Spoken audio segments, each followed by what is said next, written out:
ኢራን ብሔራዊ ጥቅሟን ለማስከበር አስፈላጊውን እርምጃ እንደምትወስድ ገልጻ ሆርሙዝ ላይ ጥቃት ከተፈጸመባቸው 3 መርከቦች መካከል ኢራን 2 መርከቦችን በቁጥጥር ስር አውላለች። በኢራን በጦርነቱ ምክንያት ቢያንስ 2 ሚሊዮን ሰዎች ስራቸውን ማጣታቸውን ጨምሮ ሌሎችን መረጃዎችን ይዣለሁ።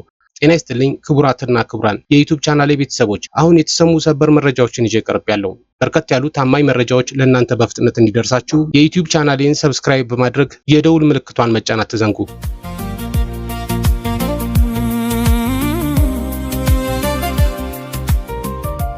ወደ ሰበር መረጃዎች ስናቀና የነዳጅ ዋጋ በመናሩ የጀርመን አየር መንገድ በ20 ሺዎች የሚቆጠሩ በረራዎችን ሊያቆም ነው።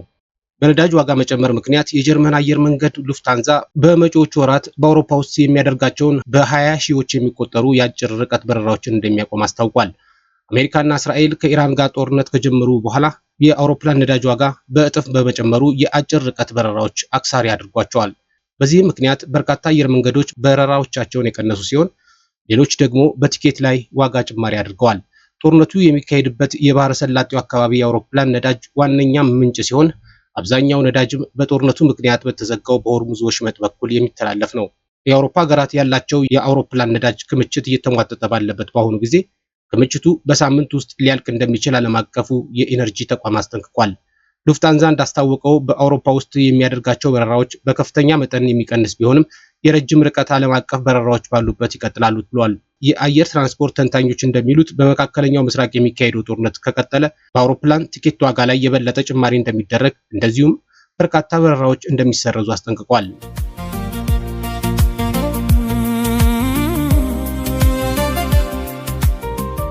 ኢራን ብሔራዊ ጥቅሟን ለማስከበር አስፈላጊውን እርምጃ እንደምትወስድ ገልጻለች። በኢራን እና በአሜሪካ መካከል የሚካሄደው ድርድር እየተጠበቀ ባለበት በአሁኑ ጊዜ ኢራን ብሔራዊ ጥቅሟን እንደምታስከብር አስታውቃለች። የኢራን የውጭ ጉዳይ ሚኒስቴር ቃል አቀባይ ኢስማኤል ባጋይ በቴሌግራም ባሰፈሩት መልእክት አገራቸው ብሔራዊ ጥቅሞቿንና ደህንነቷን ለማስጠበቅ አስፈላጊና ተገቢውን እርምጃ ትወስዳለችም ብለዋል።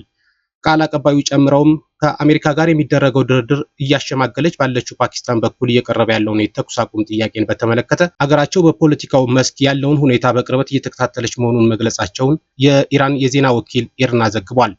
ለ2 ሳምንት የቆየው የተኩስ አቁም ሲጠናቀቅ ፕሬዚዳንት ዶናልድ ትራምፕ በኢራን ያለውን መንግስት በከባድ ሁኔታ መፍረክረኩን በመጥቀስ ከፓኪስታን በኩል የቀረበላቸውን ጥያቄ መቀበላቸውን አሳውቀዋል። ቃል አቀባዩ ባጋይ ከአሜሪካ ጋር ስለሚደረገው ቀጣይ ድርድር ተጠይቀው ዲፕሎማሲ ብሔራዊ ጥቅምና ደህንነትን የማስጠበቂያ መሳሪያ ነው፣ ይህን ለመጠቀም አስፈላጊና አሳማኝ ሁኔታ መኖሩን ሲያረጋግጥ እርምጃ እንወስዳለን ብለዋል።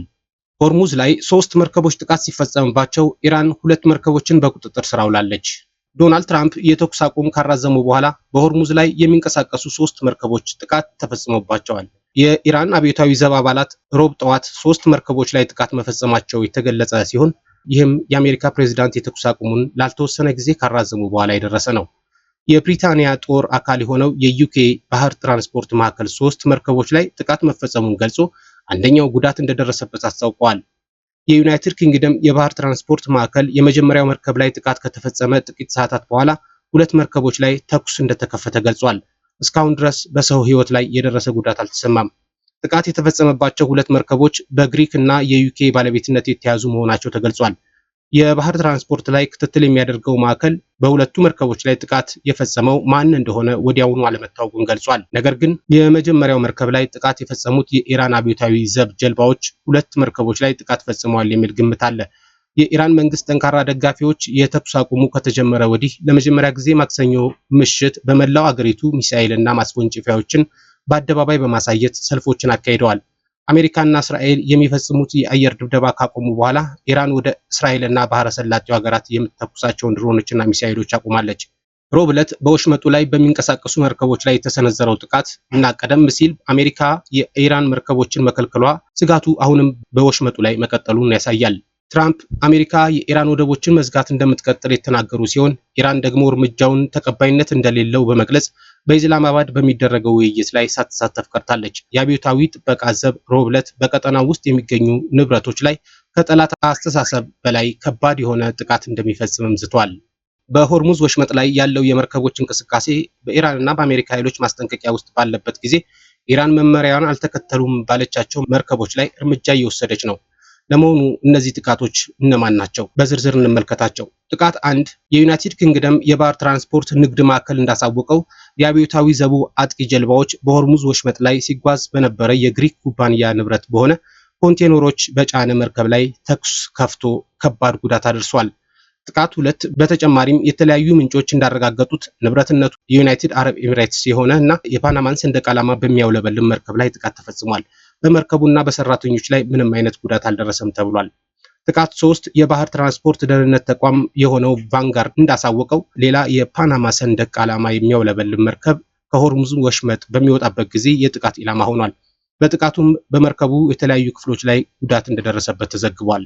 የኢራን አብዮታዊ ዘብ ጥቃት ከፈጸመባቸው 3 መርከቦች 2ቱ ፍቃድ ሳያገኙና የመርከብ እንቅስቃሴ መቆጣጠሪያ ስርዓቶቻቸውን በማጥፋታቸው በቁጥጥር ስር ውለው ወደ ኢራን የባህር ዳርቻ መወሰዳቸውን አስታውቋል።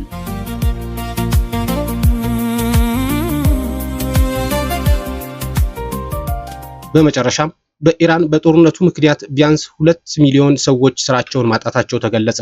ኢራን ከአሜሪካና ከእስራኤል ጋር በተፈጠረው ጦርነት በቀጥታም ሆነ በተዘዋዋሪ ከፍተኛ የሆነ የሰራተኛ ቅነሳ ለማድረግ ተገድዳለች።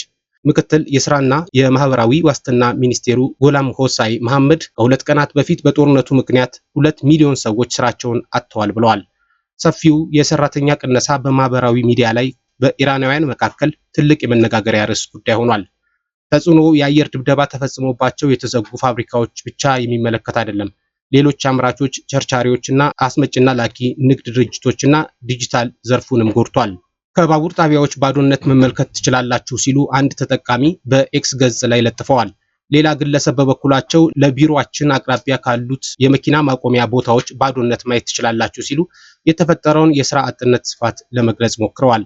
ከዋና አውራ ጎዳና ባዶነት መረዳት ትችላላችሁ። 1 ሰዓት ተኩል የሚፈጅብኝን በግማሽ ሰዓት ብቻ ነው የደረስኩት ሲሉ ሌላ አስተያየት ሰጪ ተናግረዋል። ጦርነቱ በሸማቾች ወጪ ላይም አሉታዊ ተጽዕኖ አሳድሯል። ብዙ ሰዎች አስፈላጊ ነገሮችን መሸመት በመተዋቸው እንደ ቱሪዝም፣ ምግብ ቤቶችና የሸቀጣ ሸቀጥ መደብሮች ውጪ ባሉ ሌሎች የችርቻሮ ነጋዴዎች ላይም ጫና ፈጥሯል። የኢራን ባለስልጣናት ጦርነቱ ከጀመረበት ጊዜ አንስቶ ኢንተርኔት ላይ የጣሉት ገደብ በአገሪቱ በአንጻራዊነት እያደገ ባለው የቴክኖሎጂና የዲጂታል ዘርፎች ላይም ተጽዕኖ አሳድረዋል። ባለስልጣናት ኢንተርኔት ለመዝጋት የወሰኑት ከደህንነት ጋር በተያያዘ ነው። ይህም ክትትል፣ ስለላና የሳይበር ጥቃቶችን ለመከላከል ያለመ መሆኑን ጠቁመዋል። የኢራን የኢንፎርሜሽን እና ኮሚኒኬሽን ቴክኖሎጂ ሚኒስቴር ሳታም ሃሺም በጥር ወር እንደተናገሩት የኢንተርኔት መቆራረጥ በየቀኑ ኢኮኖሚውን ቢያንስ 35 ሚሊዮን ዶላር ያሳጣል። በዚህ አሃዝ መሰረት ጦርነቱ ከተጀመረ ጊዜ ጀምሮ ለ52 ቀናት የኢንተርኔት መዘጋት የኢራንን ኢኮኖሚ ከ1.8 ቢሊዮን ዶላር በላይ አሳጥቷል። ለአሁን ያስኩላችሁ አጫጭር ሰበር ዜናዎች እነዚህ ነበሩ። በሌላ ሰበር መረጃዎች እስከምንገናኝ ጤና ይስጥልኝ።